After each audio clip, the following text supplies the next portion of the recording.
Hello, Philippines. Good day to all. This is Mike Padua, and I'm back after a tiring day. Yesterday, typhoon passed close to Naga, roughly 100 kilometers to the northeast. That was early morning, and we were not able to give you the YouTube update since we need to recharge. Okay, so right now, the storm has made its final landfall across Southern Aurora, and it's now moving in the vicinity of moving into Benguet area after passing along the boundary of Quirino and into the heart of Nueva Vizcaya. So this powerful system is expected to rapidly weaken. So this is our English version for today's Sunday, November 17th, 2024. Brought to you by Typhoon 2000 and Naga College Foundation. But before we begin, we'd like to thank our partners, Aboitiz Power, Bank of the Philippine Islands, Sustainable with You. If you're interested, just click on the link up here. Or if you're watching via Facebook, visit the description page for more details regarding BPI Sustainable with You. The local government of Naga City, headed by our Honorable Mayor Nelson Legacion and our Honorable Congressman of the 3rd District of Camarines Sur, Congressman Gabi Bordado. So let's begin with our update. Where's the storm right now? This is the time when the storm made landfall, around 2:50 to 3:20 p.m. in the vicinity of Southern Aurora, just north of Baler. And the eye has shrunk, and it's now moving into the mountainous terrain of northern Luzon.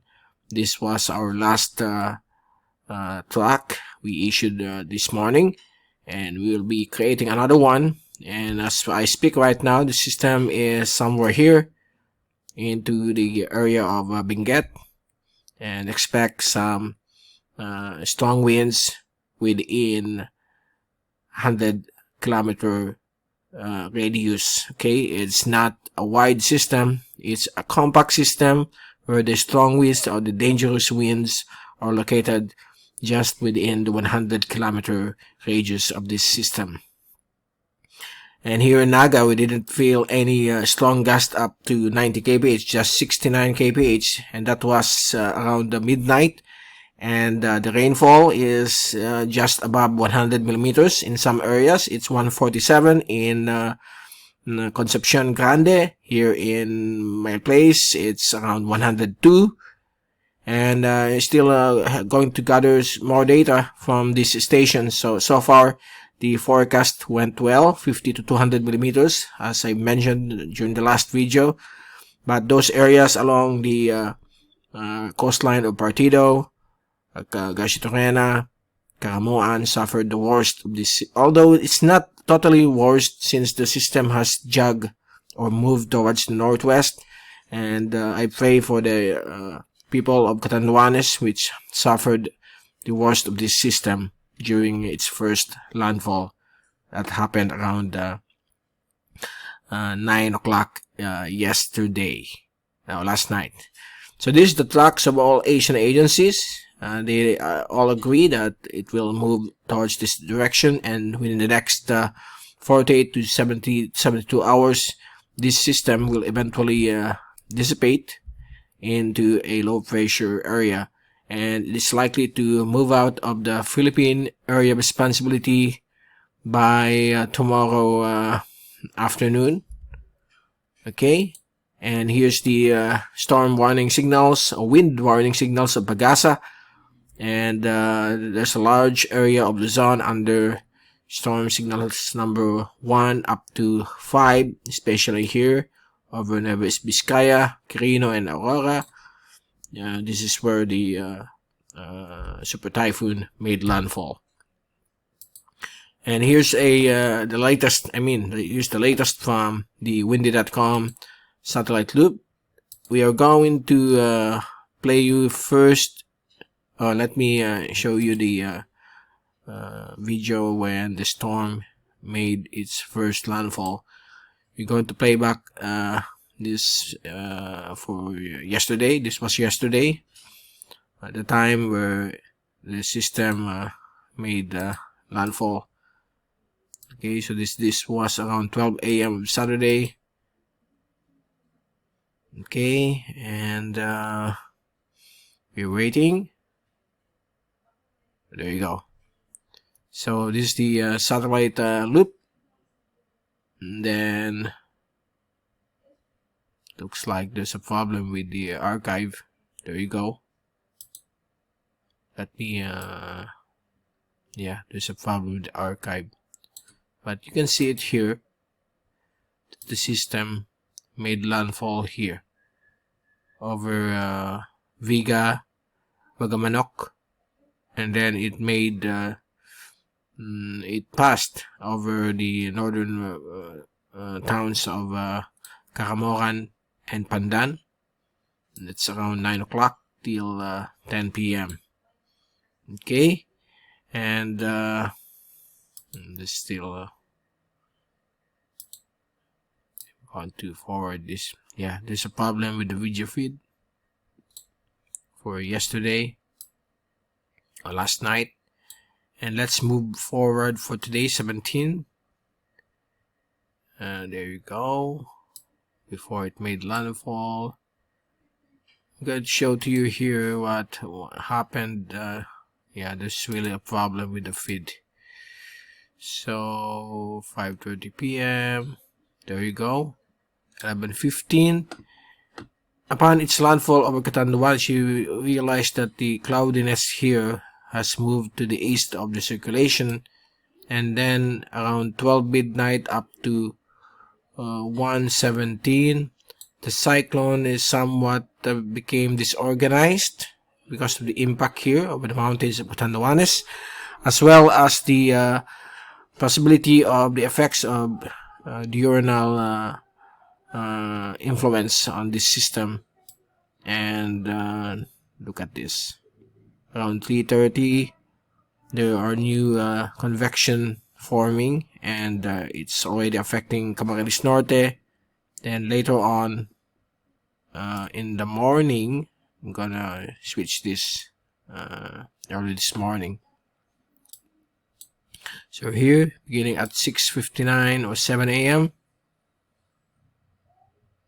Yeah, it's already the video didn't capture the storm when it started to depart the Caramoan Peninsula. Anyway, I think there's a problem with the windy servers. There's nothing we can do about it. So there you go. So right now it's already 7 in the evening, and the storm is along the boundary of Benguet and Nueva Vizcaya, and it's moving across very near Baguio later this evening, and then on and before midnight it will move out into the West Philippine Sea. It will be here. Okay, so since the system has a very small wind radius, only these areas will get affected by powerful winds. And this is also the second time in my experience of typhoons that whenever a typhoon passes over the northern tip of Catanduanes or made landfall over Catanduanes and it's moving towards this direction, usually we experience strong winds and heavy rainfall, simply because it's wind area and rain area is large enough. But since this system is between small to average sized, when this typhoon passed here, we didn't experience any damaging winds or heavy rainfall, although there's rainfall in a short span of time. And this is this system was similar to Super Typhoon Nida, or local name Dindo, way back in May of 2004, when it passed here, same area, and then it recurved towards the direction. So that's the similarity of this typhoon to Dindo or Nida of 2004, and it also affected much of Catanduanes. So it's a very small system. And if we take a look at our Davis weather station here at our place, okay, in Naga, San Felipe, the highest rainfall is 102. It's here, 102. And then the highest wind gust is 69 kph. So nothing extraordinary when it comes to the velocity and the rainfall of this storm.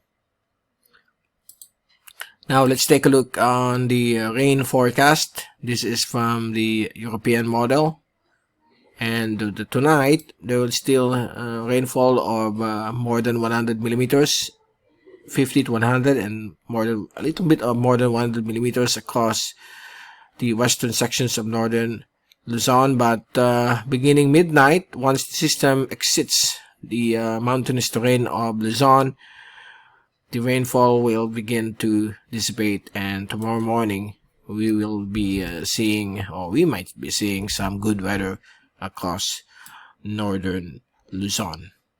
Okay, so that's good news. And when it comes to the wind and pressure forecast for the next 10 days, those who are asking if there's a new one forming, there's some good news here. We don't have any developing tropical system. It's plainly easterlies and northeasterly wind flow across the western Pacific, as you can see it here. Okay, so there you go. There's already a surge of the northeast monsoon across the Batanes and extreme northern Luzon, and there you go. So let's hope that this kind of weather will continue until the end of December. The latest on the dry phase of the modern Julian oscillation, it will still persist until the 24th, and maybe on the last day of November it will start to shift into a weaker wet MJO. It's not a strong one, so let's hope that it won't generate heavy rainfall again across the country, but we will monitor that event. So here's the MJO, and the Philippines is somewhere here, and as you can see, this is the area of the Philippine Islands. Okay, and here's the current forecast. This is the initial, and then it will move that way until December 15. So not much. Okay, so that's good news. And then here's the map forecast of the MJO. If we move, so there you go. Here's the wet phase. Once it reaches the Philippines, it will dissipate across the western Pacific. So there's no worry when it comes to heavy rainfall influencing tropical cycle formation. So we will continue to monitor this MJO. And even here at the GFS forecast, it looks like it's a weaker forecast until November 30. And also here. Okay, and then here's the wet phase. Only a few of this phase are entering the western Pacific, and then it will die down. So that's good news. So again, that's the latest for today on Super Typhoon Pepito, which has downgraded already into a tropical typhoon. I mean, category 2 typhoon. It could weaken into a severe tropical storm once it moves out into the West Philippine Sea. So there you go. That's the latest for today. And we'll see you again tomorrow for the continuing coverage on Typhoon Pepito. And most likely that will be the final update tomorrow here at our YouTube channel. Again, I hope everybody's safe right now, and those people that was affected by the direct impact of this typhoon, I wish and hope you well, and let's together pray that your places will be restored as soon as possible. And thank you so much for watching our channel.